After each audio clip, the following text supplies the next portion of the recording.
Hello प्यारे बच्चों, स्वागत है आपका केमिस्ट्री क्लास में वंस अगेन। 10+2 का हमने इलेक्ट्रोकेमिस्ट्री जो थर्ड यूनिट है स्टार्ट कर रखी है। इसके अंदर लास्ट लेक्चर के अंदर हमने डिस्कस किया था गैल्वेनिक वोल्टिक सेल और इलेक्ट्रोकेमिकल एंड इलेक्ट्रोलाइटिक सेल में डिफरेंस। तो जो हमने एग्जांपल लिया था इलेक्ट्रोकेमिकल सेल का या गैल्वेनिक या वोल्टिक सेल, आप उसको बोल सकते हैं साइंटिस्ट के नेम से। तो जो उसमें जिंक और कॉपर का एग्जांपल लिया था। तो डैनियल सेल देखिए क्या होता है, आज इसको पढ़ेंगे। This cell based on the redox reaction, जो आपने जिंक और कॉपर का एग्जांपल लेकर के किया था ना इलेक्ट्रोकेमिकल सेल, तो based on the redox reaction is commonly called, जो रेडॉक्स रिएक्शन के बेस पे एक सेल बनाया जाता है उसको हम क्या बोलते हैं, Daniell cell. In this cell, इस सेल में खास बात क्या होती है, साल्ट ब्रिज, देखो ये वाला salt bridge is replaced by a porous port.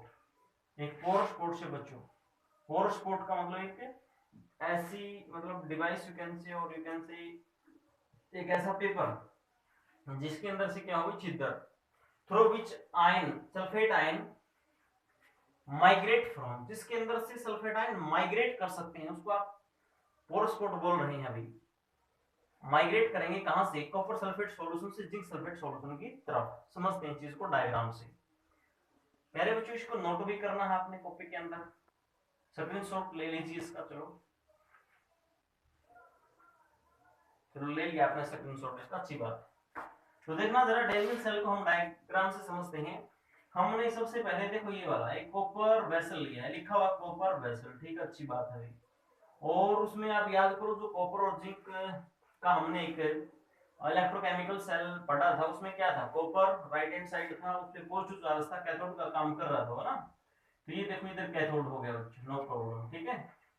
Zinc vessel, sorry copper जो वेसल है ये कैथोड का काम कर रहा है अभी, इसमें प्लस चार्ज है, ठीक है। इसके अंदर क्या ले रखा है, कॉपर सल्फेट सॉल्यूशन, सही बात है, नो प्रॉब्लम। प्यारे बच्चों आप देखें, जो एक पोरस देखो लिखा हुआ पोरस पोर्ट है ना, पोरस पेपर टाइप से ही है ना। तो इसके अंदर, इस पोरस पेपर के अंदर देखो ये वाली एक रोड है भाई, है ना, लिखा हुआ जिंक रोड है ये, प्यारे बच्चों, है ना। और इस के अंदर क्या थी, पोरस पेपर या फिर पोरस पोर्ट के अंदर बच्चों जिंक रोड है। और जिंक रोड के बाहर को देखो ये वाला इधर लिखा हुआ है जिंक सल्फेट सॉल्यूशन है। वेरी गुड, बहुत अच्छे। और फिर क्या हुआ भाई, इनको हमने जोड़ रखा है, पॉजिटिव और नेगेटिव को, कैथोड और एनोड को, ये एनोड का काम कर रहा है। यहाँ एमीटर लगा होता है, ये डायरेक्शन ऑफ करंट बता रहा है, इलेक्ट्रॉन्स नेगेटिव से पॉजिटिव की तरफ जा रहे हैं। तो फिर से देख लीजिए बच्चों, इसमें हमने क्या किया, एक कॉपर वेसल लिया है, उस कॉपर वेसल के अंदर कॉपर सल्फेट सॉल्यूशन डाला। फिर हमने क्या किया, एक जिंक रोड डाल रखी किसके अंदर, पोरस पोर्ट के अंदर। और उस जिंक रोड के मतलब चारों तरफ मींस पोरस पोर्ट के अंदर you can say zinc sulphate का सॉल्यूशन लिया है बच्चों, है ना। कैथोड का काम यहाँ पे कॉपर वेसल कर रहा है और एनोड का काम यहाँ पे जिंक रोड कर रहा है, ठीक है बच्चों। ये डैनियल सेल मतलब कॉमर्शियली इसको इस्तेमाल के लिए ना, डेली लाइफ के अंदर इस्तेमाल के लिए ऐसा रूप इसको दे दिया जाता है। अब होता क्या है, सिंपली जो कॉपर सल्फेट सॉल्यूशन इसके अंदर से सल्फेट आयन अंदर चले जाएंगे कहाँ, जिंक सल्फेट सॉल्यूशन के पास, यू कैन से ना, इस इलेक्ट्रोड के पास। क्योंकि यहाँ क्या रिएक्शन होती है सारा कुछ आपने देखा था। एनोड में क्या रिएक्शन बनी थी, जिंक जो रोड ली थी, जिंक इज इक्वल टू क्या बना था, Zn2 पॉजिटिव प्लस 2 इलेक्ट्रॉन्स, है ना। और कैथोड में क्या रिएक्शन बनी थी बच्चों, copper 2 positive plus 2 electrons is equal to copper, ऐसा कुछ था। रिएक्शंस वही सेम रहेंगी, नो प्रॉब्लम, ठीक है। डायग्राम में थोड़ा चेंज आया है और पोरस जो पोर्ट यूज किया साल्ट ब्रिज की जगह, ये डैनियल सेल बन गया और बाकी कोई बदलाव इसमें नहीं किया है। एक और एग्जांपल है redox reactions between copper and AgNO3, ये भी इलेक्ट्रोकेमिकल सेल आप सेटअप कर सकते हैं, नो प्रॉब्लम। तो AgNO3 और कॉपर के बीच में रिएक्शन ये बनेगी बच्चों, ठीक है। इस रिएक्शन में आप देख रहे हैं कॉपर का ऑक्सीडेशन हो रहा है, यहाँ पे कॉपर 0 ऑक्सीडेशन नंबर में, यहाँ क्या है +2 ऑक्सीडेशन नंबर है इसका।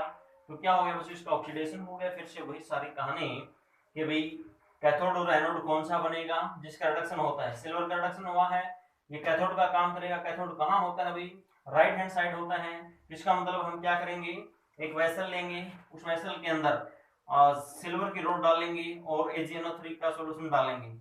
और लेफ्ट हैंड साइड लोन जो आपने पढ़ा था ना, लेफ्ट हैंड साइड किसको रखना होता है भाई, एनोड को, है ना।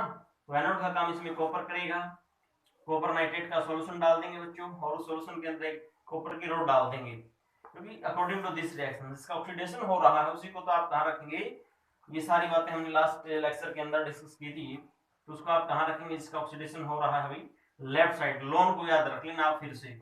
चलो बच्चों ये भी आप कंप्लीट कर लेंगे, मींस इसका एक इलेक्ट्रोकेमिकल सेटअप बना करके क्या डायग्राम बनाए, रिएक्शन बताए कहाँ पे कौन सी हो रही है, कुछ मैंने आपको बताया है। एक सबसे इंपॉर्टेंट टॉपिक बच्चों देखो, representation of electrochemical cell, represent करना सीखना बड़ा इंपॉर्टेंट है, पेपर में आता है 2 नंबर में। तो देखो रिप्रेजेंट करने के लिए वैसा ही तरीका है, कोई दिक्कत नहीं हुआ, अपने डायग्राम माइंड में आपके जो लास्ट लेक्चर में हमने डिस्कस किया था इलेक्ट्रोकेमिकल सेल का कॉपर और जिंक को लेकर के। तो देखो इस साइड हम क्या करते हैं, लेफ्ट हैंड साइड मेटल है, सिंगल वर्टिकल लाइन है बच्चों, सिंगल वर्टिकल लाइन ये बाउंड्री फेज को रिप्रेजेंट कर रही है, मतलब एक वेसल को है ना, इस वेसल को जिसमें मेटल आयन, देखो मेटल आयन सॉल्यूशन लिया था उसमें ये मेटल रोड है, ठीक है भाई, तो कंसंट्रेशन हो गई। तो एनोड लेफ्ट साइड ही रखना है, ऑक्सीडेशन अकर इधर ऑक्सीडेशन होता है, सही बात है।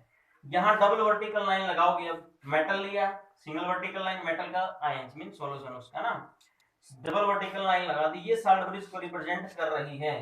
फिर क्या था बच्चों, कैथोड और रिडक्शन हो रहा था, रिडक्शन अकर, तो रिडक्शन कैसे हुआ था, मेटल जो आयन था ना वो मेटल में चेंज हो गया था भाई, अगर मेटल आयन मेटल में चेंज हो रहा है तो इसका मतलब क्या हुआ बच्चों, रिडक्शन हो गया, सही बात है। अगर मेटल मेटल आयंस में बदल रही है तो मतलब ऑक्सीडेशन हो गया। तो ये रिप्रेजेंटेशन है सिंपल सी, मींस डबल वर्टिकल लाइन को इस्तेमाल करते हैं हम साल्ट ब्रिज को रिप्रेजेंट करने के लिए, सिंगल को रिप्रेजेंट सिंगल जो लाइन होती है वर्टिकल लाइन इसको यूज करते हैं क्या रिप्रेजेंट करने के लिए, बाउंड्री फेज, ये हाफ सेल जो होती है, ठीक है। और बच्चों हमारे पास इधर याद रखना left hand side anode oxidation होगा, ये सारी चीजें फिक्स है, इसको आप याद रखना। आप ऐसे नहीं कर सकते कि मेटल आयन इधर लिख दिया आपने, मेटल इधर लिख दिया, गलत हो जाएगा, वो क्या हो गया फिर रिडक्शन हो गया, रिडक्शन तो इस साइड रखना ही नहीं आपने, ठीक है। तो ये था रिप्रेजेंट करना किसी इलेक्ट्रोकेमिकल सेल को, जो आपने लास्ट लेक्चर के अंदर एग्जांपल देखा था कॉपर और जिंक का, वो देख लीजिए एग्जांपल है।